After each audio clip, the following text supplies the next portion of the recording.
हमारे ब्रज में एक संत थे, उनके गुरुजी ने उनको आज्ञा की भांडीर वन चले जाओ। गुरु दीक्षा हुई और दीक्षा के तुरंत बाद गुरुजी ने आज्ञा कर दी, बोले भांडीर वन चले जाओ। बोले भांडीर वन जाके क्या करें? बोले जब तक युगल प्रकट ना हो जाए तब तक भजन करते रहो। सोचिए, दीक्षा देते ही आज्ञा कर दी है गुरुदेव ने कि जाओ जाकर के भांडीर वन में जब तक ठाकुर जी प्रकट ना हो जाए तब तक भजन करते रहो। चले गए भांडीर वन में जाकर के भजन किया। 5 साल 10 साल बीत गए भजन करते करते करते करते। 10 साल बाद दोनों प्रिया प्रियतम प्रकट हो गए। किशोरी जी प्रकट हो गए, ठाकुर जी प्रकट हो गए और दोनों ने प्रकट होकर के दर्शन दिए। अब देखना कैसी कैसी गुरु निष्ठा।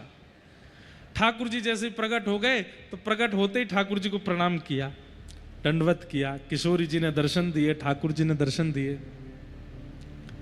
दर्शन देने के बाद में अब ठाकुर जी भक्त को देख रहे हैं, भक्त ठाकुर जी को देख रहा है। किशोरी जी बोली, भैया हम आ गए हैं, बहुत देर हो गई, 45 मिनट हो गए, कुछ तो बोलो। बोले गुरु जी ने केवल इतना ही कहा था कि ठाकुर जी आ जाएं तब तक भजन करो, उसके आगे बोलना क्या ये गुरु जी ने नहीं बताया। बोले अभी मैं जाता हूं, गुरु जी से पूछ के आता हूं कि क्या बोलना है। दौड़ करके गए वृंदावन। जटा जूट बढ़ गई थी, दाढ़ी इतनी बढ़ गई थी, गुरु जी नहीं पहचान पाए कि चेला है। गुरु जी ने प्रणाम किया गुरु जी को। सत्य घटना है। तो गुरु जी बोले कहो भैया कहां से? गुरु जी मुझे भूल गए आप। 10 साल पहले मेरी दीक्षा हुई थी, तो दीक्षा देने के बाद आपने मुझे आज्ञा कर दी थी। अच्छा, गुरु जी ने कोई मन से आज्ञा नहीं करी थी, ऐसी दीक्षा होते ही गुरु जी से पूछने लगे। बोले गुरु जी कोई आज्ञा दो। तो चलते फिरते गुरु जी ने कही तब तक भजन करो जब तक प्रिया प्रियतम नहीं मिलते। ऐसे ही बोल दिया।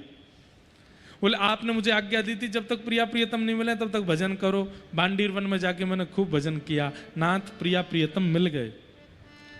गुरु जी सुनकर के बोले क्या मिल गए? हाँ मिल गए। कहाँ हैं?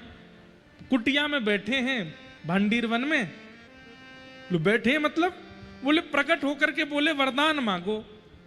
अब गुरु जी आपने तो केवल इतना कहा था प्रिया प्रीतम मिल जाए तब तक भजन करना, वरदान क्या मांगना है ये पूछने आया हूं आपसे। ठाकुर जी प्रतीक्षा कर रहे हैं वहां पर।